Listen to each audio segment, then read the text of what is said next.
Саламатсыңарбы, урматтуу окуучулар? Кезекте кыргыз адабият сабагы. Урматтуу окуучулар, өзүңөргө белгилүү болгондой, биз өткөн сабактарда Манас эпосу боюнча бир катар бөлүмдөрдү өткөнбүз. Эпостон жыйынтыктаганбыз. Бүгүн болсо Семете эпосуна киришүү жасайбыз. Бүгүн сабакта Семете эпосу кыргыздарга кеңири тараган Баатырдык эпос катары жана Манастын уландысы деп эсептелип, үч элтиктин ажырагыс экинчи бөлүгү экендигин билебиз. Эпостун варианттары жөнүндө маалымат алып, эпосту жыйноочулар кимдер болгонун билебиз. Семете эпосунун айттууну кесип тутуп, ошого бүт өмүрүн берген мыкты семетейчилердин атын атайбыз. Эпостун өзөк окуяларын санап өтөбүз. Урматтуу окуучулар, Семете эпосу кыргыздарга кеңири тараган баатырдык эпос болуп саналат. Ал Манастын уландысы болуп эсептелип, үч элдиктин ажырагыс экинчи бөлүгү катары Манас баатырдын уулунун ысмы менен аталган. Семетей деп, Манастын уулу Семетей деп аталган. Анын эл арасындагы ээлеген орду Манастыкынан, Манас эпосунан кем эмес балдар.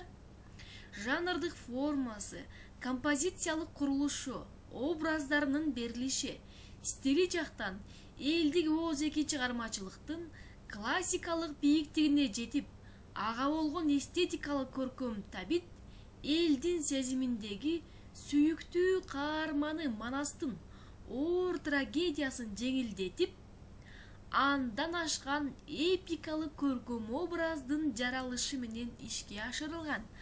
Урматтуу окуучулар, бул экрандагы маалыматтарды видеону токтотуу аркылуу өзүңөргө белгилеп алгыла.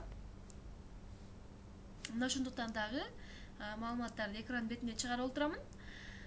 Эпосунун варианттары жөнүндө Манас эпосунун экинчи бөлүмү катары Семете эпосу. Бул Манасты түздөн түз уланткан бул эпос албетте көп варианттуу. Башкача айтканда, бүгүнкү күндө 25 адамдан жазылып алынган ар кандай көлөмдөгү материалдар Кыргыз Республикасынын Илимдер Академиясынын кол жазмалар жана жарыялоо бөлүмүндө сакталып турат экен.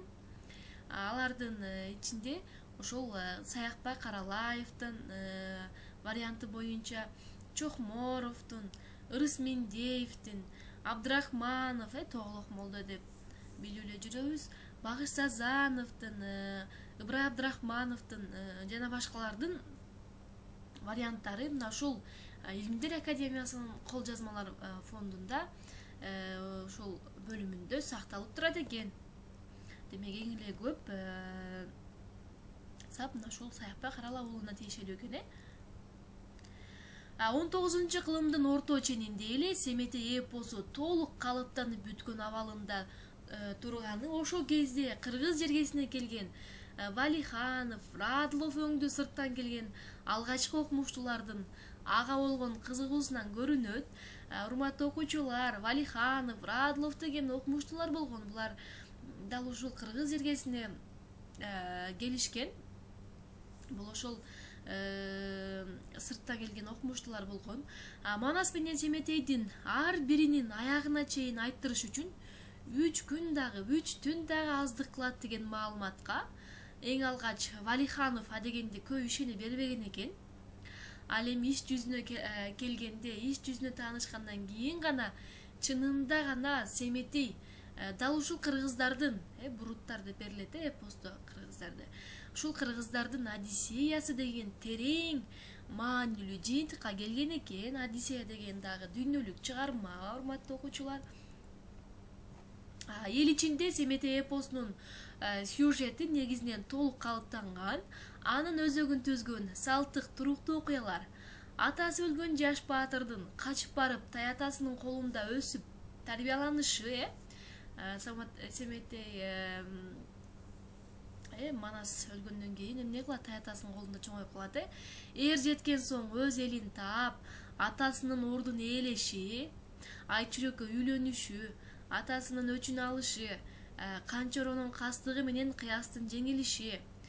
Саналган эпизоддор эпостун бизге белгилүү варианттарында дээрлик учурайт.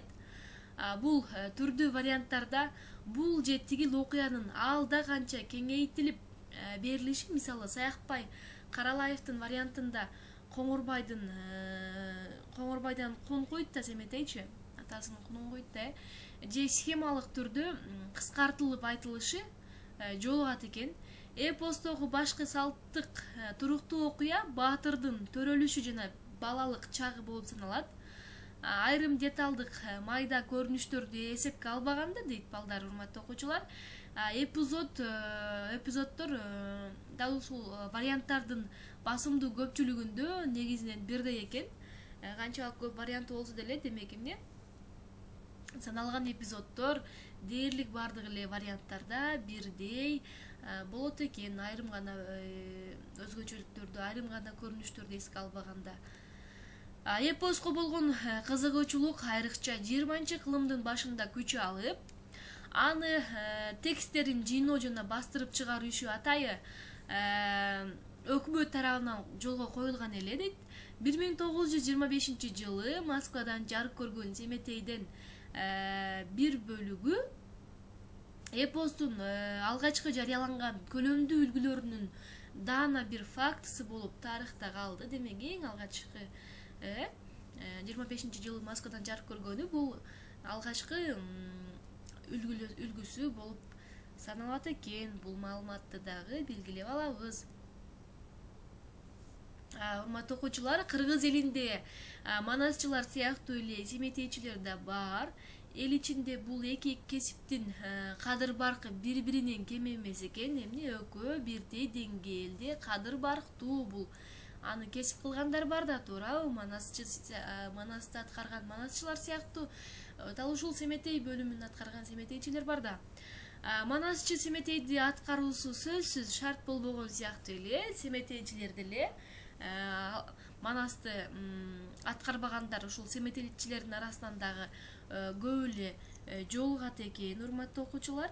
Анан Манас деле Семетей деле абдан көп варианттуу чыгармалар. Манас менен Семетей бир чарма болсо, дайым бирге айтылып, бирге жашап, экөөнүн варианты да сан жагынан эл арасында бирдей болуп калмакта. Ал экөө бир чыгарма эмес да, экөө бири-бирин улаганы менен экөө бир чыгарма эмес. Ар бири өзүнчө өсүп өнүккөн, эл арасында жашоосун өзлөрүнчө уланткан эки чыгарма болгондуктан, урматтуу окуучулар, алардын варианттарынын жалпы сандары да ар түрлүү.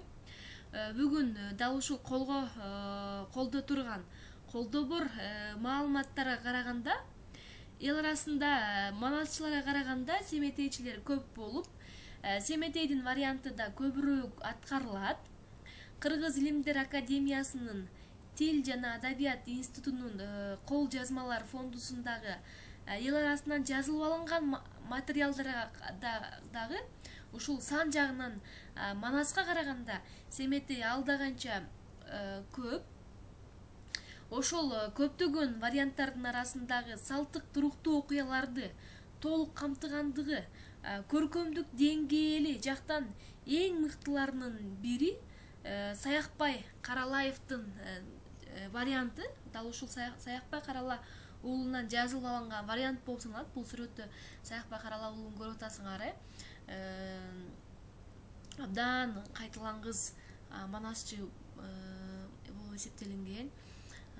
Ысым өчпөйт, тарыхта калат, ар бир кыргыздын жүрөгүндө калат. Саякбай Карала уулу жөнүндө эмне кылган?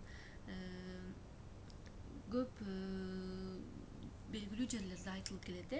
Ал эми аталып өткөн, биз жана айтпадыкпы варианттарын, Рысмендеевдин, Багыш Азанов, дал ушулар деле семетейчи болуп, Манас менен катар Семетей бөлүмүн дагы айтышкан, семетейчи болуп саналышкан. Ал эми накта ушул Семетейди аткарган дагы башка Сейдана Молдоке кызы деген семетейчи болгон, урматтуу окуучулар. Белгилеп алсаңар болот. Андан сырткары Жаңыбай Кожокеев деген дагы семетейчи болгон. Ал эми биз мына ушул адабият сабагыбызда дал ушул Саякбай Каралаевдин варианты боюнча окуйбуз. негизи бул Каралаевдин Семетей бул башка варианттардагыдай эле Манас өлгөндөн кийин анын ордун ээлеген Абыйке Көбөштүн наадандык иштери баяндалган традициялык окуялардан башталат. Дээрлик бардык эле варианттарда окуя дал ушул Семетей эпосунун окуясы дал ушул Абыйке Көбөштүн наадандык иштери менен баяндалат.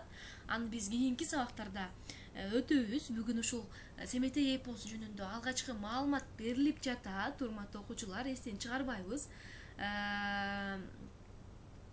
Абыйке Көбөш Манастын өлгөнүнө 40 күн тола элек жатып, Манастан калган ордуну чаап, мал мүлкүн талап алышат дагы каралуу болтурган, кара кийип олтурган Канекейге зордук көрсөтүшүп, балтыр бешик Семетейди өлтүрүшмөк болушат. Үй жайы таланып, талаада калган Канекей уулунун өмүрүнүн коопсуздугунан чочулап, Семетей менен кайненеси Чыйырдын билебиз, ошол Чыйырдын алып, өз атасы Темиркандын шаары Букарга качып жөнөйт. Бул өзү Канекей Букарлык кыз болгон да туурабы? Демек эмне Букарга качып жөнөйт экен. Көбөштөргө баш ийбей, Манастын бир туугандары Абыйке Көбөш баш ийбей, Беш таштын башы бек жайлоого чыгып кеткен Бакай Канекейдин качканын билип, артынан издеп барат дагы жолго азык, ат берип, аларды 12 жыл күтөөрүн айтып, демек эмне 12 жашка келгенде Семетей өзүнүн элин жерин айтып, билгиз, мына ушул ата жерин, эл жерин билсин деп, мына ушул 12 жыл күтөөрүн айтат.